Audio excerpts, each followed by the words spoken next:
Do you actually show your dog you love them every day? You probably think you do, but here's what nobody tells you.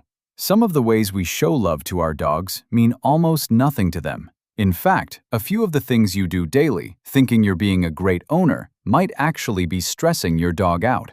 These 7 things take less than a minute each, but once you start doing them, your dog won't just trust you. They'll feel that bond deepen in a way you can actually see. Let's start with the one most people get completely wrong. 1. Talk to your dog like you're talking to a baby. Ever noticed how your voice changes the second you talk to your dog? That high, soft, slightly ridiculous tone you'd never use in public? Most people feel embarrassed about it, but science says you should be doing it even more. In 2018, researchers at the University of York found that dogs paid more attention to and wanted to spend more time near a person who spoke in that high, sing-song baby voice. But there was a twist. The tone alone wasn't enough. The dogs only locked in when that voice was paired with real, dog-relevant words. Things like good boy, walkies, treat. When the researchers used a flat adult voice or said boring words in a sing-song tone, the dogs didn't care. They needed both, the melody and the meaning. So every single day, talk to your dog like that. Use the words they know. Say their name. Ask about walkies. Tell them they're a good boy. It captures their attention and pulls them closer to you. And if you think that's powerful, wait until we get to number 7. Because there's one thing you can do that triggers a chemical bond deeper than words ever could. 2. This kind of eye contact releases a love chemical. Have you ever locked eyes with your dog during a calm, quiet moment and felt like something just passed between you? You're not imagining it. In 2015, a team at Azabu University in Japan published a study in the journal Science that changed how we understand the dog-human bond. They had owners and dogs share long, gentle eye contact, then measured a hormone called oxytocin in both of them. Oxytocin is the same bonding chemical that floods a new mother when she holds her baby. When dogs and owners gazed at each other, oxytocin went up in both of them. Not just the dog, both. And the pairs who held that gaze the longest had the biggest spike. But here's the part you need to get right. This is soft, relaxed eye contact during a loving moment. It is not a hard stare. A direct, unblinking stare can feel threatening to a dog, especially one that doesn't know you. So this isn't about locking eyes and refusing to look away. It's about those gentle moments when your dog looks up at you and you meet them there, warmly, with a soft face. That little loop of eye contact is literally building a chemical bond between you. And it takes about 3 seconds. And hey, if any of this is making you look at your dog differently right now, hit that like button and subscribe. That's how we get these videos to more dog owners who want to love their dogs the right way. 3. Stop hugging your dog and pet them here instead. This one's going to sting a little. Be honest. Do you hug your dog? Wrap your arms around them, pull them in tight, maybe rest your chin on their head. It feels like the ultimate expression of love. But to most dogs, it feels like something completely different. Stanley Coren, a well-known psychology professor, looked at hundreds of photos of people hugging their dogs and checked each one for stress signals. Things like the dog turning its head away, showing the whites of its eyes, pinning its ears back, or licking its lips. Around 80% of the dogs showed at least one of these signals. Only a small fraction looked comfortable. Now, this was an informal analysis, so take the exact number with a grain of salt. But the body language is well understood, and the reason makes sense. Dogs are built to run from things that scare them. When you wrap them in a hug, you take away their ability to escape. So what should you do instead? In 2012, a German researcher named Franziska Kuhne tested where dogs actually like to be touched. They preferred the side of the chest and under the chin. What they didn't like, being patted on top of the head, having their paws handled, or someone reaching over their face. So skip the hug and the head pat.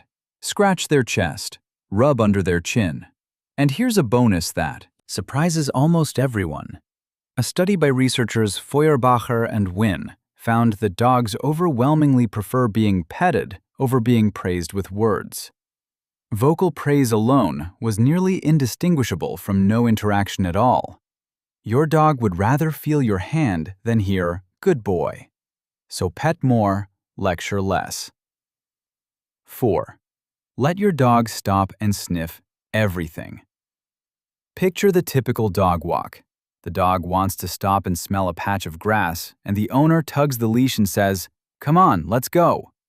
We've all done it. But that sniffing isn't your dog being difficult or wasting time. It's the single most enriching thing they do all day. Here's why smell matters so much to a dog. They have up to 300 million scent receptors in their nose. You have about 6 million. The part of their brain dedicated to smell is, proportionally, around 40 times larger than yours. Your dog doesn't see the world first. They smell it. And in 2019, researchers Charlotte Duranton and Alexandra Horowitz proved how much this matters. One group of dogs did daily nose work, just searching and sniffing, while another did regular heel walking with no sniffing. After 2 weeks, they ran an optimism test. The dogs who got to sniff freely became measurably more optimistic. The ones who didn't stayed the same. Just letting a dog use its nose made it happier. So let at least one walk a day be your dog's walk. No rushing.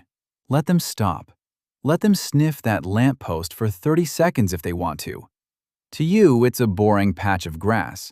To them, it's the morning news, and you're the one who let them read it. 5. Let your sleeping dog lie. Can you honestly say you've never woken your sleeping dog up just because they looked too cute to resist? We've all felt that pull. But that nap you keep interrupting is doing more for your dog than you realize. In 2022, researchers Carrie Tooley and Sarah Heath studied the sleep of over 1,300 dogs, and they found something striking. Dogs who were more easily disturbed from their sleep had significantly higher rates of problem behaviors. It was actually the strongest predictor in their whole study. The dogs who couldn't sleep undisturbed were the ones acting out the most. The researchers also noted that a lot of owners interrupt their dog's sleep on purpose, worried that a dog napping during the day is just bored. It isn't. Dogs sleep in chunks, and they spend a huge amount of that time in the deep, dreaming stage their body needs to recover and regulate their mood. When you wake them mid-dream, you're cutting into the exact sleep that keeps them calm and even-tempered. So the daily habit here is the easiest one on this entire list. When your dog is asleep, just let them sleep. Give them a quiet, safe place to rest and protect it. A well-rested dog is a happier, calmer, more loving dog. 6. Give your dog a routine they can count on. This one isn't flashy, but it might be the most important thing on the list. Your dog has no idea what's happening next. They can't read a clock or a calendar. They don't know if you're leaving for 10 minutes or 10 hours. Their entire sense of security comes from one thing: predictability. When meals come at roughly the same time, when walks happen on a rhythm, when bedtime is consistent, your dog's world becomes something they can predict. And a world they can predict is a world they don't have to feel anxious about. Researchers at Eötvös Loránd University in Budapest showed how powerful your steady presence is. In a 2013 study, when a threatening stranger approached, a dog's stress response was significantly smaller if their owner was simply there. You are your dog's safe place, and that safety is built through consistency, day after day.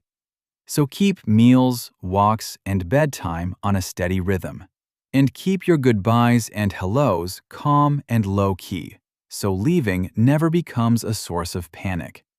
You're telling your dog every single day that they can count on you. 7. Play with them and just be there. Remember in number 2 when I said there's something that triggers a bond even deeper than words? This is it. And it comes down to two things almost any owner can give: play and presence. A 2025 study from Linköping University in Sweden tested this directly. Owners added either a few extra minutes of daily play or extra training sessions, and then the bond was measured. The play group saw a real, measurable boost in emotional closeness. The training group didn't. It wasn't the structure or the commands. It was the play, the fun, the few minutes of letting your dog just be a dog, chasing a ball, tugging a rope, and yes, letting them win sometimes. But there's a second half to this, and it's quieter. Decades of research, going back to studies adapting the famous strange situation test used on human babies, show that dogs form an attachment to their owners that looks a lot like the bond between an infant and a parent. Your dog uses you as a secure base. When you're near, they feel brave enough to explore. When something scary happens, they run to you. So spend a few real minutes playing every day.